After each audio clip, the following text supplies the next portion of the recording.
Hi, my name is Lenore Von Stein, and this is an episode of The Facts. And I'm sitting here tonight with Beth Griffith, with Rachel Evans, Andrew Bolotowski, and Bern Nix. And tonight we're going to rehearse for an episode that we're going to shoot right after this, and it's about making a good male character, something that I've had a hard time doing. As a writer, creating a well-rounded, detailed, lifelike figure. I'm into realism of a man because I haven't had a whole lot of enough. Well, what I'm analyzing is why I haven't been able to do that, and part, it's the oppressive nature of this particular civilization that's part of the reason the woman as an appendage, veiled or kept in somewhere, or something, and I just want to read this thing by Enlightenment thinkers. So here I'm talking about Rousseau and Diderot, this guy who wrote the encyclopedia, one of the encyclopedias. So these are like the top thinkers about the equality of humankind, but not the equality of women, 50% of any population, not the equality. So this guy Rousseau, he wrote The Social Contract and the discourse on the origins of inequality. But he thought that women should be educated to be inferior to men, and they should center their lives on household and rearing children. He also thought they were weaker and inferior to men, perhaps because they had a greater capacity for feeling and giving love. It's Rush Limbaugh, and Rousseau thought women should be excluded from public affairs. Well, you're my friend, Rousseau. I'm for you, honey. You're right up my alley. Why don't I like that? That sounds okay. What's my problem with that?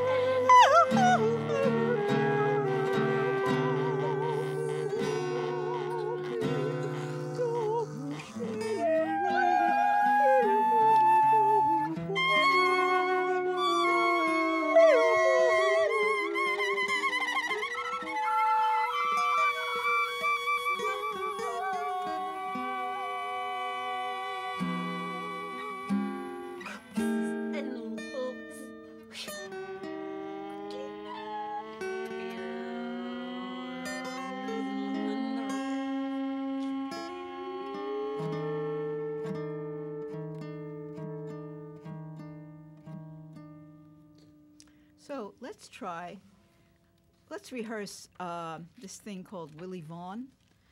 It's what Willie Vaughan means to me. Willie Vaughan was somebody I knew when I was a kid.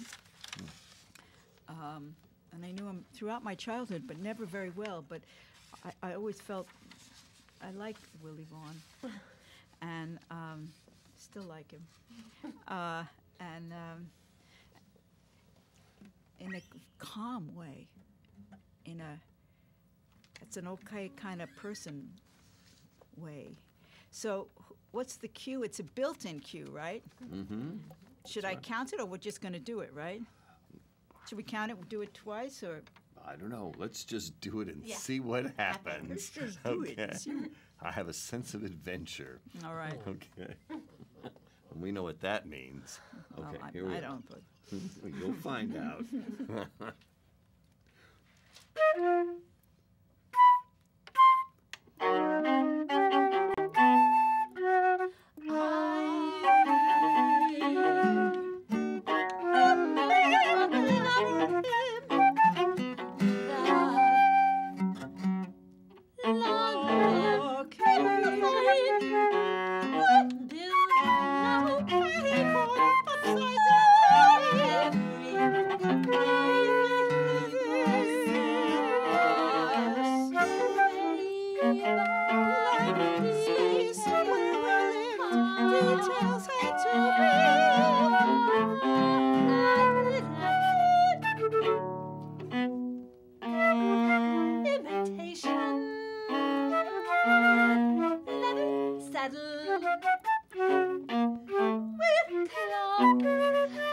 Dulled with clove.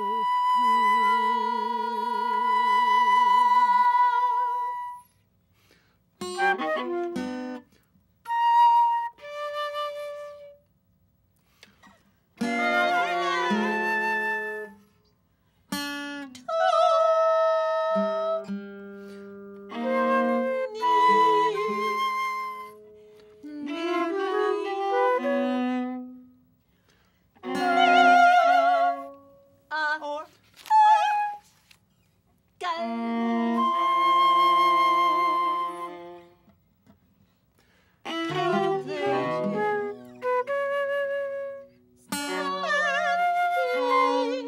like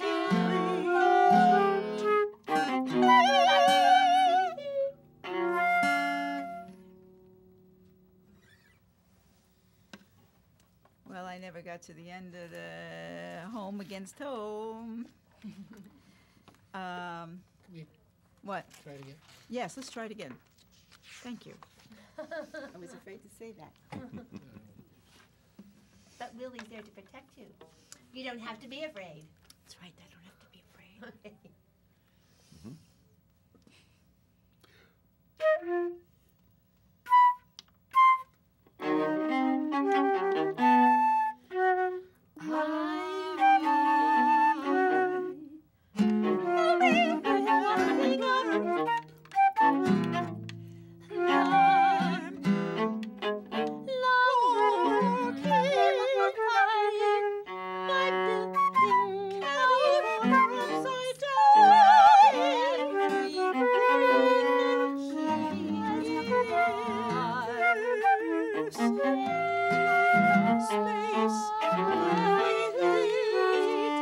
Details had to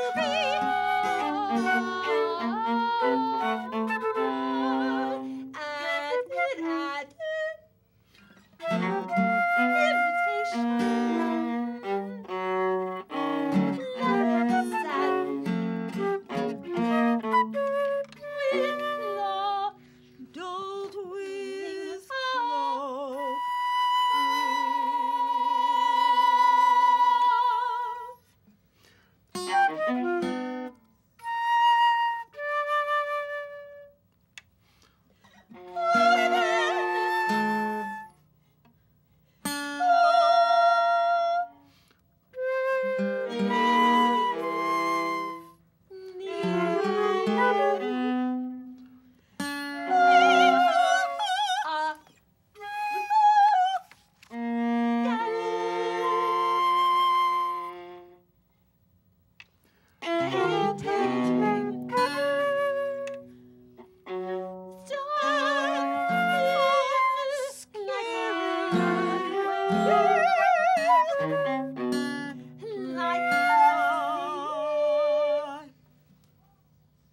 A little better. Oh, much so. Much better. But not as adventuresome. Not as adventuresome. What is it about? Not as adventuresome. So,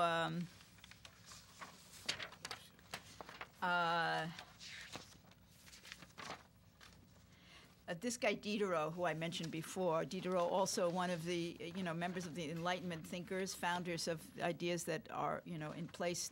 Well, maybe they're less and less in place here than they used to be, but anyway, he was part of the team that created the first encyclopedia, and he favored articles for the encyclopedia that emphasized women's inferiority and weakness, as well as promoted a double sexual standard. Why would you want a double sexual power? What do you get out? Well, it's obvious what you get out of it, but, it's a smart move. Can't you do better? Isn't there a better way?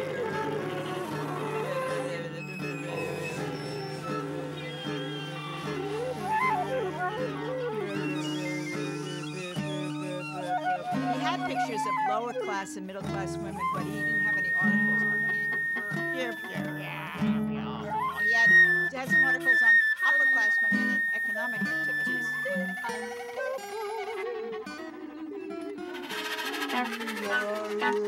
And listen, this situation of women is very pertinent to the sex life of the world.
This guy named Rush Limbaugh, I'm going to.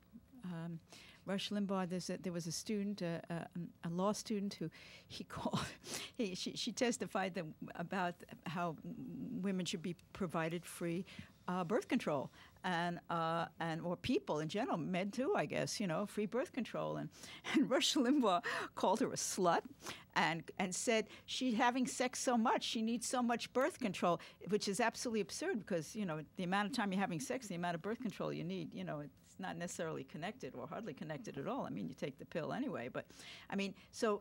And this flies with a lot of his audience, even though they know better than this. We're living in a I don't know what this period of time, but boy, it's and women who are the that's what the conservatives hang their hat on, this war against women. They do this to them and do that to them and make them do this and don't give them that, and why should we care if they and do this and hurt them in this way and hurt them in this way and humiliate them in that way and lower them in this way and what the heck? That's what we have to do. That's what we have to do.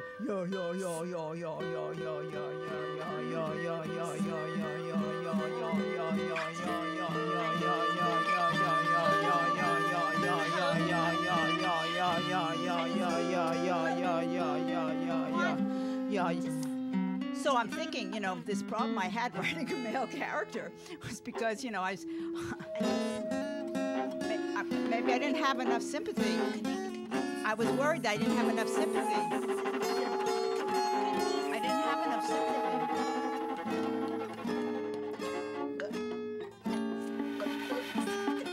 If you take your boot off my neck, I might be able to care about you more. See you better. Oh, yeah.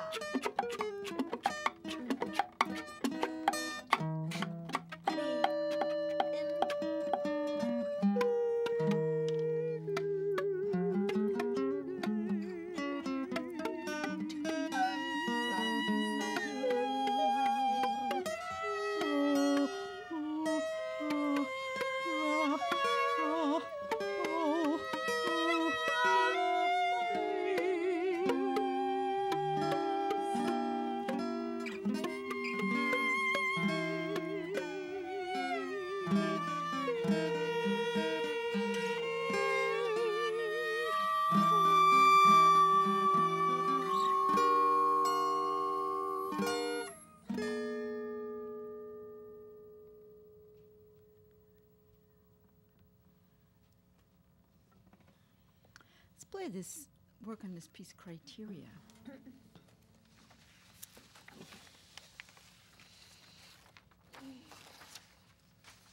I was putting together this piece, that tells this, these episodes that we're filming. I was having a hard time finding where's my passion. I can't find my passion on this issue. And then I realized my passion was right there. I was terrifically passionate on this issue. I was just, like squashing it or stemming it or something, so that frayed. And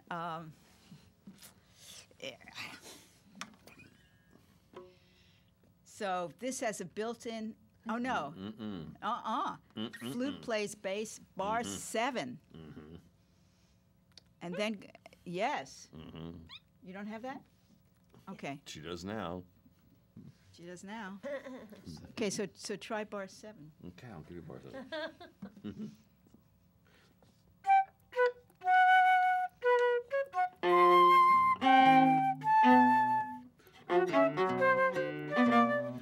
How can I judge? There is so much I don't know.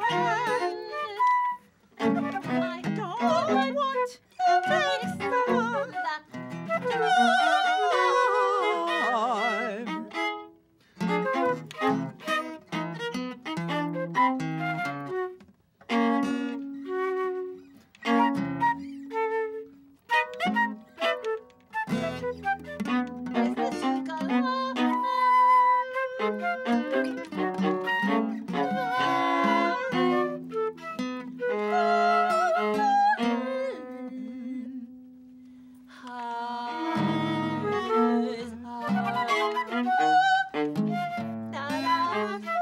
I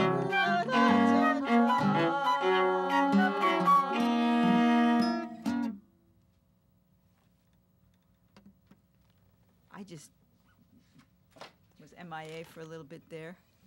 One more time with feeling. That was a good ending. Excuse me.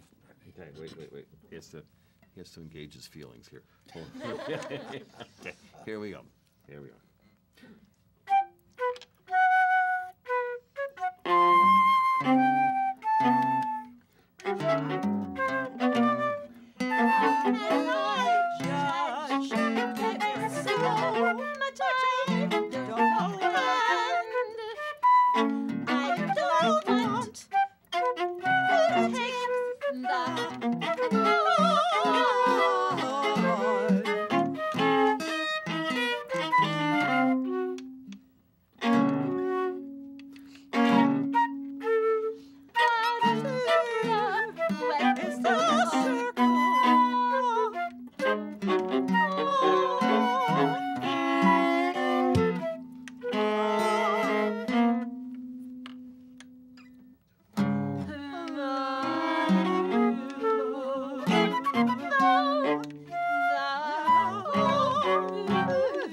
Oh, better. I still was a little MIA, but not as MIA.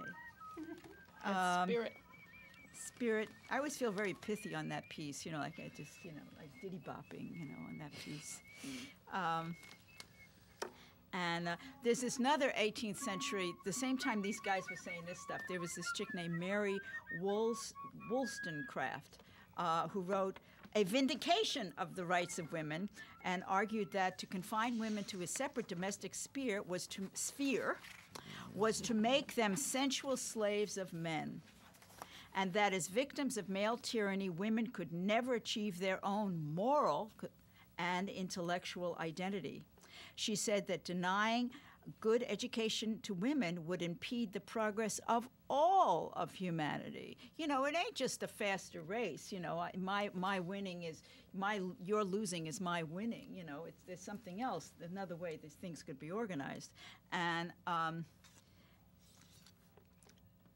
she demanded the kind of intellectual liberty for women that the Enlightenment writers were championing for men. And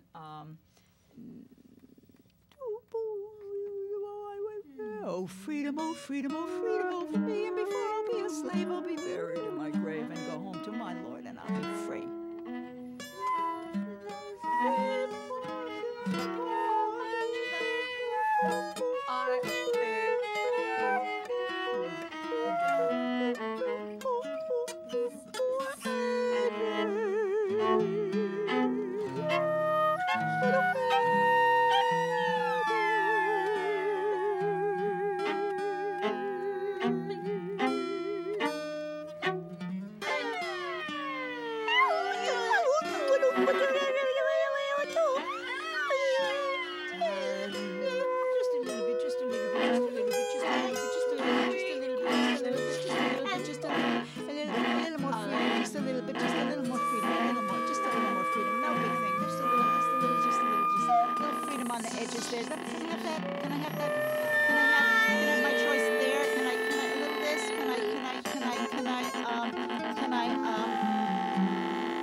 Saudi Arabia, and when the women would come visit her, she was a woman, right? So she was stuck in a house all the time. And when the women would come visit her, they lift up their veils and say their tea.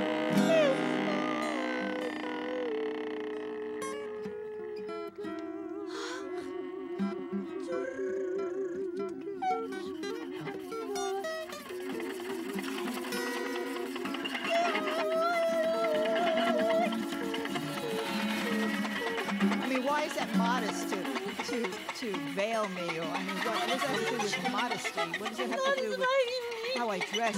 Modesty and modest about what?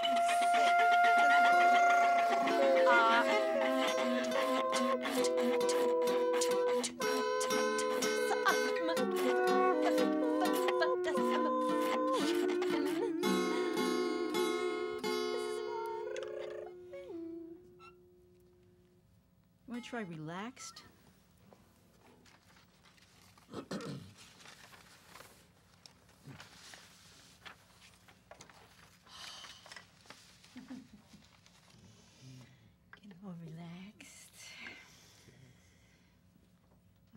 Whose cue is it? Me.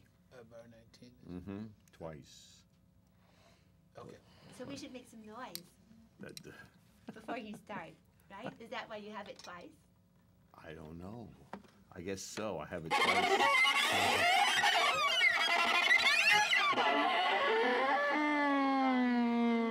Gee, thanks, Rachel. What can I say?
I'm reading this book by Jonathan Kramer on the time of music, and yeah, it's really nice. I'm only on the second chapter. It took me a long time to get through the prefix, and in this book, the second chapter anyway, he's talking about linear and nonlinear time. That linear time is the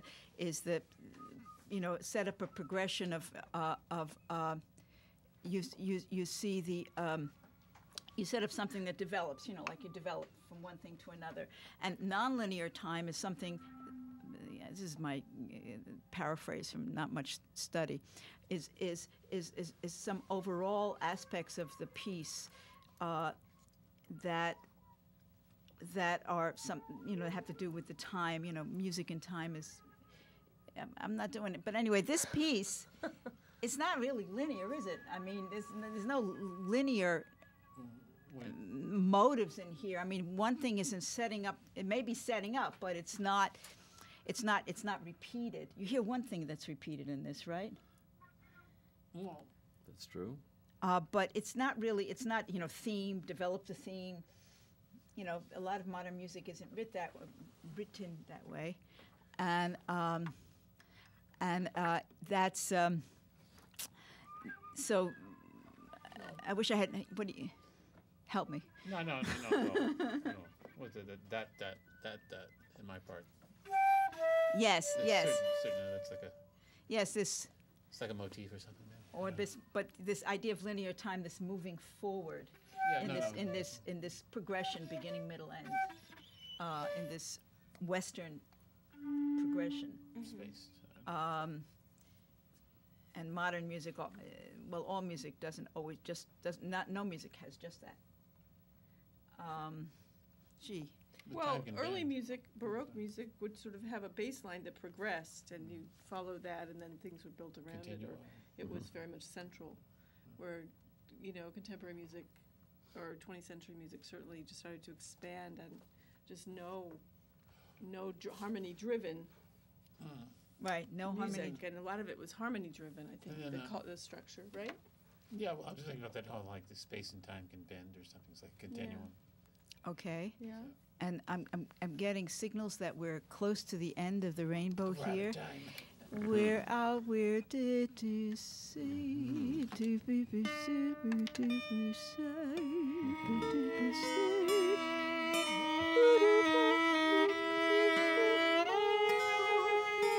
So this is good night for now. You know, we're going to be back as always, and you can find us on the web at 1687.org, and